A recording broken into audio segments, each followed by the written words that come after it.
Well, that would be an intricate lie because Portuguese is very hard. But I'm in Mexico right now, so I think you get double points. I think you I covered all the get. bases. Oh wow, that's what I try to do. We're thrilled, by the way, that you've joined us here. You're in Mexico Ciudad, right? You're in Mexico City. Yep.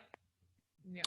And this event, which here in Canada, and I don't know if you're aware, apparently we have a gambling problem. Whenever there's UFC, we break records.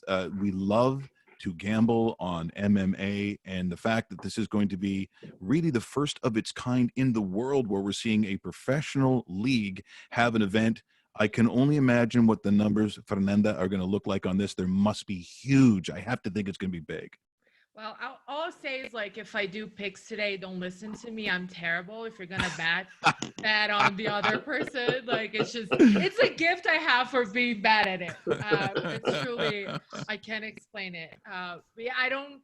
Brazil, like we don't really have that strong of a gambling culture. Like it's sort of illegal in most places. Now there's a weird loophole where you can ban certain sites that aren't Facebook, a whole thing. But I don't really understand the gambling culture that much. Honestly, people keep talking about like odds and stuff, and I just nod like, yes, absolutely. I don't understand what they're even talking about, but if it makes people money, I'm all for it. Well, so what you're saying is whatever you say, take the opposite. Although Exactly. I probably think that, and it's funny. When you look at what is culturally important to people. So if I'm looking at Brazil, for most people, they're going to say, football, right? They're going to say soccer must be the most popular a sport based on the fact that every World Cup going back for the last 1,000 years, you have to deal with that yellow and green that comes out on the field. It usually means you're going to lose. But when I start talking about MMA, when we start talking about mixed martial arts, the first time, so Royce Gracie comes out and they start talking about Brazilian jiu-jitsu. And I'm thinking to myself, well, how can that be a thing? What are they talking about? What is the culture of MMA in your country? Where does it go back? Where does it come from? It goes back to the Vale Tudo. I mean, we saw the iterations with Royce in terms of just the UFC. That's the name that most fans in the US and abroad are probably more familiar with, but it goes way back to, Helio Gracie or Eddie Gracie, as we would say, and Carlos. And it was a heritage of Vale Tudo, and it was very connected to just street fights for a while. Even there was a very negative connotation that came with Vale Tudo and Jiu-Jitsu in Brazil because, particularly in Rio, what would happen is like the Jiu-Jitsu guys would go fight the Luta Livre guys, and they would set up these challenges, and they would go to each other's gyms or would fight on the beach, and it was just very macho thing. And for a while, it had sort of that connotation of just not being like a very, like this idea that it's a pure martial art, and when the weak can overcome the strong, and that it sounds very pretty now, but at the time, locally, it had sort of a bad connotation. Even like when you had a person who practiced jiu-jitsu beyond the news, right? The first thing that would be, for obviously something bad, it would be like jiu-jitsu fighter does bad stuff. So it's a little different, the heritage, but I think that over time that really changed, and the thing evolved more less into the street fight thing and more into the MMA thing, and then we started winning at that, which for Brazilians, it's I keep saying we don't like sports, we like soccer, and we like winners. So we started winning, we're good with it. Oh, absolutely. When you're looking at this card, the UFC 249, they're saying this is maybe one of the most stacked cards we've seen in a while. How long are we looking at? What would you compare this to as far as how strong of it on paper? Of course, we hope it comes through on the matches on Saturday night. But what would you compare this to if somebody says this is the greatest card since? What do you think that would be? I'd have to think about that one, honestly, because Yeah. the thing about it is that it's just so strong top to bottom. Like you can think of cards in recent memory. I have terrible memory, so there's that. I always carry a cheat sheet. Sorry for putting you on the spot. No, it's no problem. But like for recently, we had a card when like we had 3 title fights. That the one that Amanda Nunes beat Jermaine Randami, and that was a really strong card because you have obviously 3 title fights, but then you go lower down the card, and of course it loses strength. And that's a natural thing just because the calendar of events ends up being completely diluted, right?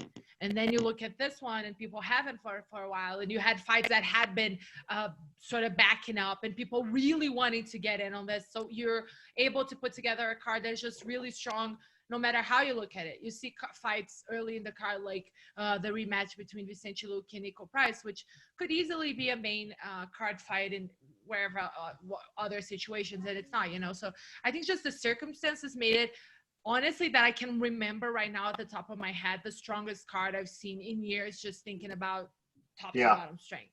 Yeah. We're in conversation with Fernanda Prantes. Do we say Nanda if we're close, if we're friends? Yeah. Nanda, Fe, whatever you prefer. Fernanda is cool. Okay. So back to Fernanda then. That tells me exactly where I stand. No, feel free. Call me whatever. I'm kidding.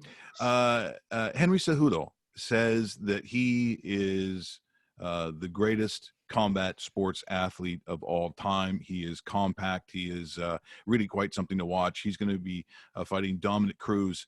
I guess it's the undercard, I guess, technically, but that should probably be, again, another tremendous fight, lots of action, because that's what we're going to see. Where do you put Cejudo? When he makes that claim, would you agree with that? Okay, so greatest of all time conversations for me are always really hard just because they're so subjective. But I think he does have a valid claim just because he is an Olympic champion who made the transition to MMA and got 2 belts in different divisions at the top of his sport. So, you know, objectively speaking, he's not insane when he says that. I think a lot of people just have a tough time even paying attention to Cejudo at this point, because as talented and amazing as he is, he created this sort of gimmick for himself, the triple cringe, that I don't know, fortunately or unfortunately has worked because he became the king of cringe, all right. So I think a lot of people easily discount or brush off the things he have to say, or even a little bit maybe his accomplishments. So that's a totally valid claim if you ask me. I mean, 2 belts in MMA is already, in the UFC particularly, is already a huge accomplishment. And then you put that having just an Olympic gold medal. I mean, how many other people have had the chance to say that? When you're looking at the main event, when you're looking at the main event, Tony Ferguson has been waiting for this opportunity to finally fight, and now this is an interim fight, so there will be a belt handed, and basically the winner of this main event will get a title shot down the line once they kind of figure out logistics and so forth. Is Tony Ferguson as strong as a favorite as he is currently on the market as far as the gambling market is concerned? But I'm talking about the fight itself. Does he walk into this fight as this is a must win for him in this situation, considering he's 36 years old as well? Yeah, I mean, that's the thing, right? You mentioned he was supposed to fight Khabib Nurmagomedov, and that was a fight that got scheduled and canceled 5 times, which is insane. It became part of MMA lore, and he already did that, right? He already became the interim champion. He was supposed to have that chance, and he wasn't able to. The UFC stripped him off that belt, and don't even get me started on interim belts, because to me it's like it's like when you say a word so many times that it loses all meaning, and you start like it just gets so abstract. That's interim titles with the UFC for me. Like, it just, to me, I'm even discounting the fact that there is an interim. I got one too. I just got one just now. See? Yeah. Because I was available. Unless they make more money out of interim belts, which in that case, you do. But yeah, so you have this fight that is a dangerous fight for Tony, right? I think a lot of people look at him as a favorite, not just because he hasn't lost in such a long time and he's such a weird, difficult puzzle to solve, but like you look at a situation like now, and all fighters are really having to adjust to very weird circumstances and just, you know, fight with train with just 1 or 2 people and have to really shuffle around things and get used to just the chaos. And Tony Ferguson was bred in chaos. That man is chaos himself. Like, I don't know if you've seen videos of him training. It's just a whole other realm of, that's not human stuff. That's something else. So he goes into it as a favorite, also not just because he's such a good athlete, I think, but also because the circumstances don't seem as daunting to him as they would seem to a normal athlete, right? However, Justin Gaethje is a very, very dangerous opponent. I think that's not a great fight for Tony to take right now, because I do believe that if, this doesn't happen now, if he loses now, I don't know when we're going to be able to get the Khabib fight that at this point, it seems like it's the subject to some ancient Mayan curse. I don't even know. So he has to win this. I mean, he has to win this. And I honestly think that that's not such an easy fight for him at all. Now, in terms of the actual matchup, because, sometimes it comes down to the styles of the fighters and how that's going to, combine that night. I would assume that Justin Gaethje, he's going to want to stand up, right? He's going to want to contact. They call him the highlight. He has been outstanding in his last 4 fights, including one that they had in actually last fall in British Columbia here in Canada. So for him, this is a real chance. And as you said, maybe a difficult matchup for Tony Ferguson.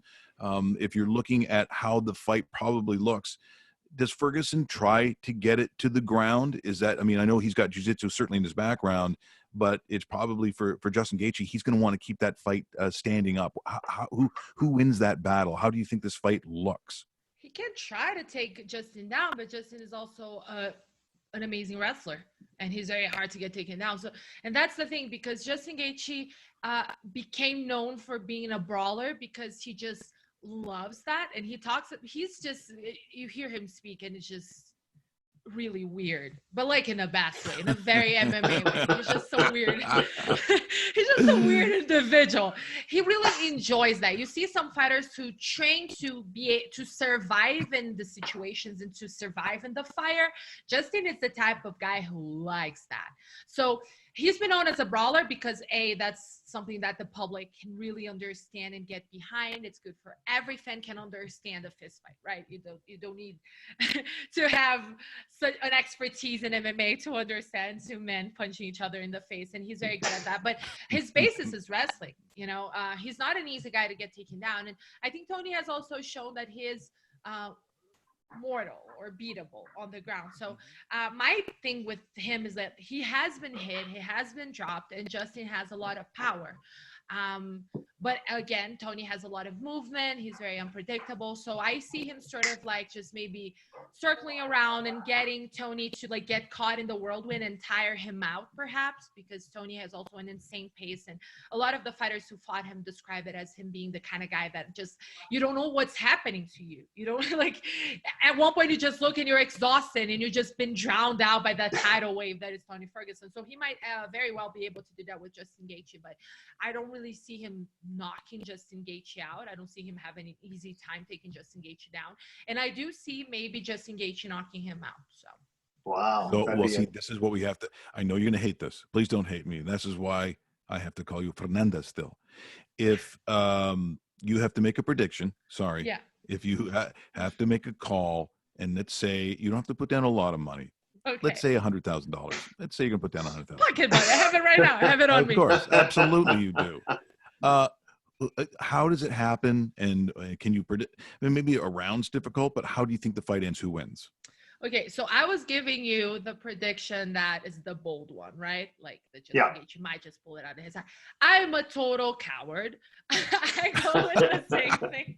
I can't pick against Tony. It's just like against my genetic makeup at this point. I've changed my genes into trusting Tony. So I am going to go and pick Tony, and I'm going to go with the decision because I don't know. I'm bad. Like I said, I'm bad at it. Don't bet on it. But I'm going to pick Tony via decision, and I hope that's the case because then we'll be in for a treat. And maybe we might be criminally liable after that one. Nanda, I sent you a message about this because I had a couple people asking me, so I thought I'd ask you. The person was asking me about what would you anticipate being the 2 or 3 fastest fights? Because the guy was really into quick finishes. What should we be looking at in this card on Saturday? Okay, guy who I might be terribly misleading. Apologies in advance. I think the first one is a no-brainer. Francis Ngannou. He doesn't like to spend a lot of time in there. His fight with Derek Lewis was an aberration. He's a quick finisher, insane power, and is going against Jairzinho Rosenstruck. Don't know how to say his second name, but I think you nailed it. Yeah. I'm for it. I'll take the W. Who is also a quick finisher. He's coming out of a long fight. He fought Alistair Overeem for 5 rounds and found the finish like really last minute. But he's also a quick finisher. Whenever Francis Ngannou is in there, the safest bet is that it's going to be a quick fight. Again, the heavyweights, Jorgen De Castro against Greg Hardy. That could go in 2 ways. It's just a long and horrendous typical heavyweight fight that just makes us question our life decisions, or it's a really quick one. I'm gonna go with that one. There's a third heavyweight fight, but that's too lazy, so I'm not gonna go with them. Fabricio Verdun and Alexei Oleinik. I'm not gonna go with them. The third one, I would say the first fight of the night, unfortunately for Sam Alvey, who's fighting Ryan Spann. I think Ryan Spann has the power. He's a very young guy. He's has some quick finishes, and I think that there is a good chance he might just starch Sam Alvey. Sorry, Sam, right off the gate. Awesome. I like that. You know, it's like gambling, but don't necessarily do what I say. That's me with life. Well, that's good. I like that. As a rule of thumb, don't listen to me. But like when there's money involved. So now, if you go into a restaurant and you look at the comida and you're like, okay, boy, the pollo looks amazing, and you said, are you ordering that? No, I'm having bistec. No, do you do that? Do you do that in life generally with the choices? You lay something out there and then completely flip flop. I do that with myself. Yeah. Usually I'll go in like I'm going into like the ice cream place and I want this, like this I know. Yeah. Go in there, look at the options, and it's just like, are you making the right decision? Because just last week you went out with that guy. That wasn't the right decision. We can't trust you. We can't trust you. So the dialogue is very internal, yes. Well, this has been fantastic. I think you did a great job. Like, just we loved having you on this morning. Thank you so much for joining us from Mexico City. ¿Te gusta la ciudad? Do you like Mexico City? Sí, me gusta. I haven't seen much, obviously, because we're very much confined to an apartment. Of course, but we've been able to walk around, take a ride around the city. I think it's gorgeous, and it's got a nice mix of like modern and just like older, more culture stuff. So it's very nice. I'm looking forward to being able to actually like go out and take pictures with the people that I'm here. Like all of us. So thank you for this morning. You did a wonderful job. Hopefully we'll get a chance to do this again. I'd love to talk to you again because you were great here today. Awesome. Thank you. Yeah. Anytime. Thank you. Thank you. Bye. That is Fernanda Prantes.